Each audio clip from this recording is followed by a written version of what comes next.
वाणी इतनी मूल्यवान है, इतनी मूल्यवान है, इतनी मूल्यवान है कि तीनों लोगों की संपत्ति चुका कर भी वाणी का मूल्य नहीं चुकाया जा सकता। इतनी मूल्यवान वाणी है, और इतनी मूल्यवान वाणी को हम लोग कितना नष्ट करते हैं।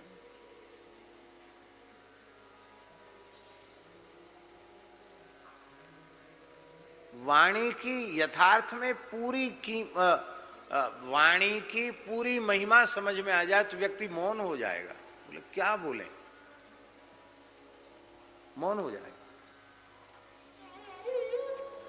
वाणी की महिमा ही समझ में नहीं।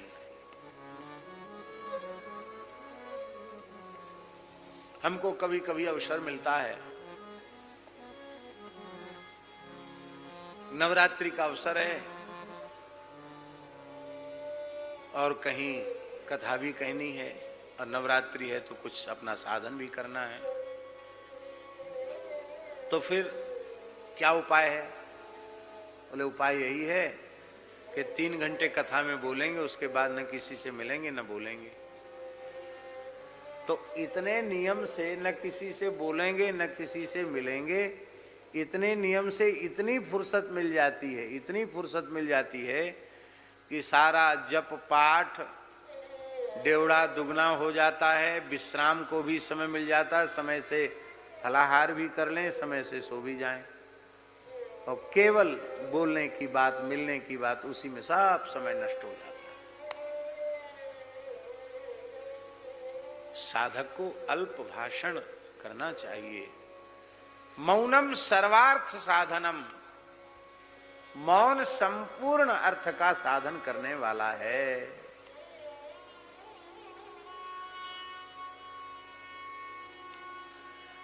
प्राचीन परंपरा जो थी उपदेश की,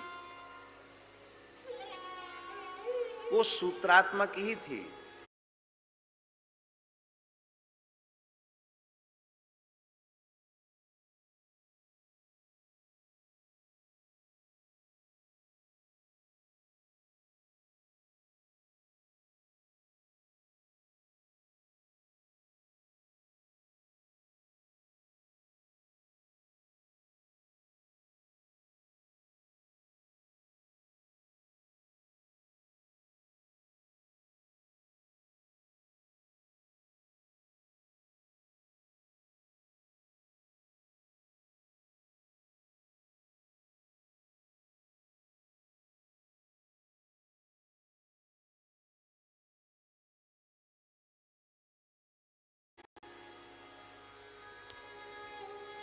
इसलिए हमारे यहाँ नारद भक्ति सूत्र, पातंजलि योग सूत्र, ब्रह्म सूत्र, व्याकरण भी महर्षि पाणिनि के सूत्र, उसके भी मूल 14 सूत्र, चतुर्दश माहेश्वर सूत्र, ज्यों ज्यों मेधा क्षीण होती चली गई, त्यों त्यों उसके व्याख्यान की आवश्यकता पड़ती चली गई। आरंभ में तो सूत्रात्मक भी उपदेश नहीं था, एक अक्षर बोल दिया उपदेश मिल गया। देवता ब्रह्मा जी के पास गए, बोले मुझे उपदेश दीजिए। ब्रह्मा जी को वाणी का महत्व मालूम है। ब्रह्मा जी बोले द इति। दैत्य दानव पहुंचे, बोले ब्रह्मा जी हमको भी उपदेश दीजिए। ब्रह्मा जी बोले द इति। मनुष्य पहुंचे, महाराज हमको उपदेश दीजिए। ब्रह्मा जी बोले द इति। तीनों को द कहा, समझे? देवता बोले हमारा समझ गए। क्या समझे? बोले हम भोगी प्रकृति के हैं, पुण्य का भोग स्वर्ग में करते हैं, ज्यादा भोग करते हैं, पुण्य क्षीण हो जाते हैं, फिर हमको नीचे गिरना पड़ता है और दैत्यों से पराजित होना पड़ता भोग के कारण। इसलिए आपने हमको सलाह दी है कि द माने इंद्रियों का दमन करो। हम बिल्कुल ठीक समझे।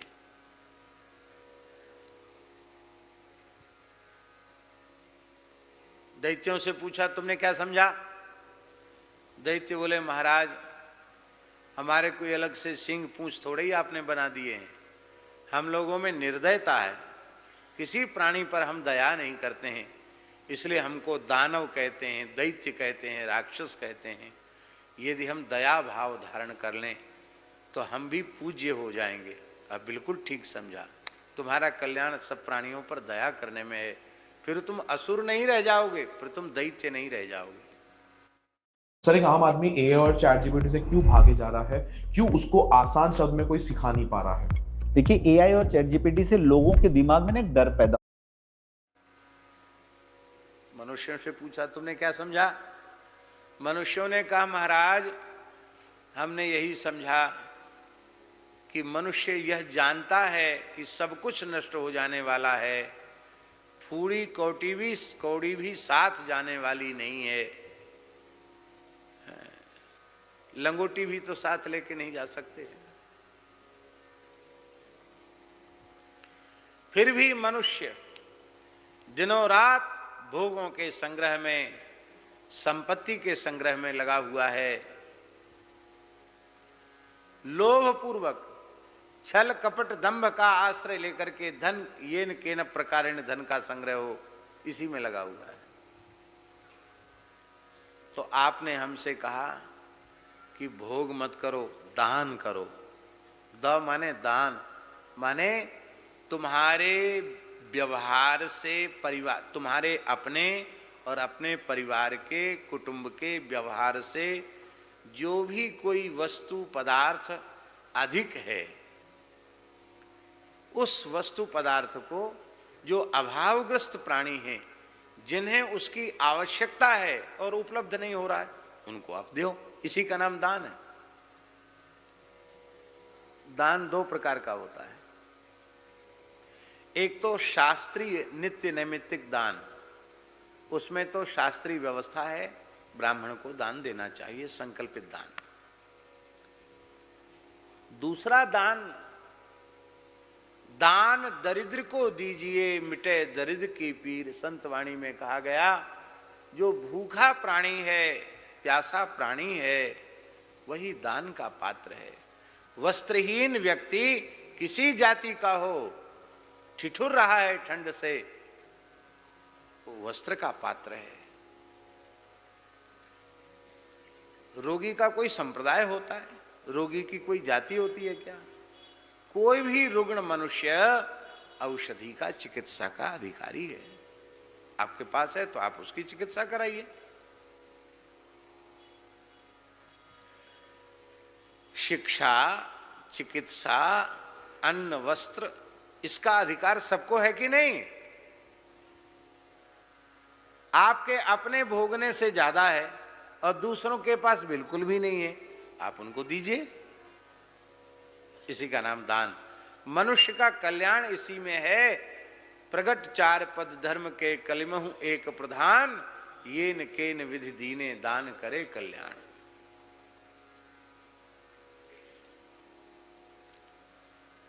दूसरी बात यह है कि वैदिक हिंदू सनातन संस्कृति का जो मूल है वह वेद लक्षणा भारतीय देसी गाय है। क्योंकि गाय केवल मनुष्यों का पोषण नहीं करती है, देवताओं का पोषण भी करती है, ऋषियों का पोषण भी करती है। और केवल देवता, मनुष्य, ऋषि इनका ही पोषण नहीं करती है, संपूर्ण प्रकृति का पोषण करती है, संपूर्ण पर्यावरण का पोषण करती है। स्वयं धरित्री है, वो धारण करने वाली है। इसलिए धरती माता का जो आधिदैविक स्वरूप है वह गाय का ही है। इसलिए गाय और पृथ्वी में अभेद है। जैसे धरती ने सबको धारण कर रखा है, ऐसे ही गौ माता ने सबको धारण कर रखा है। गाय न होती तो ये सृष्टि न होती। इसलिए गो सेवा करना